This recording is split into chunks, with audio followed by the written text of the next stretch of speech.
A friend the channel loves proclaimed, "Isn't it wonderful?" No, Em, it's an abomination.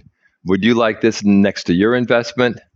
Literally months ago, Yasanga was a beautiful area, bucolic, incredible vistas, isolated, decent soil, accessible mountain water, the ideal place to consider.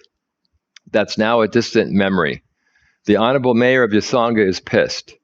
Danik decided to build the unpermitted cross and a hostile type of place to attract people and make it a destination for drinking beer and smoking pot. It's a bizarre, sinister, poorly thought out marketing ploy to sell further plots. Shouldn't the unpermitted cross and structures be demolished immediately? Not in woke Ecuador. Sadly, expats are way too passive, lack initiative, and are going the civil denuncia route that will take years. In the end, Danik will prevail and pay a fine. As someone suggested, dynamite, easily accessible in Malacatos, would see the cross collapse, and if done well, onto the unpermitted, underbuilt structures below. Come on, when the going gets tough. The utter destruction of Yasanga took 3 entitled and egocentric expats who ignored permitted building codes and lawful green-zoned land usage.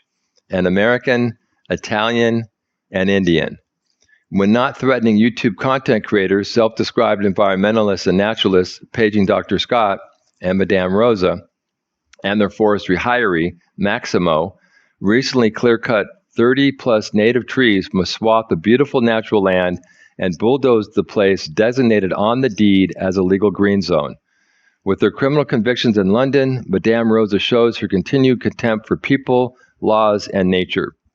The deed's green zone designation represents 2.2 hectares of property with a darker area marked green zone. Permitless, the destruction occurred, but throwing thousands of dollars at a government office in Loja later solved the violations. Add the 2-story McMansion house for 2, the neighbors are furious. Articles 10 and 71-74 of the Ecuadorian Constitution recognize the inalienable rights of ecosystems to exist and flourish, give people the authority to petition on behalf of nature, and require the government to remedy violations of these rights. Instacash realtor Nick Vasey said the green zone designation didn't matter. How about a legal case to demonstrate the unlawful enforcement of green zones and protection of the inalienable rights of nature?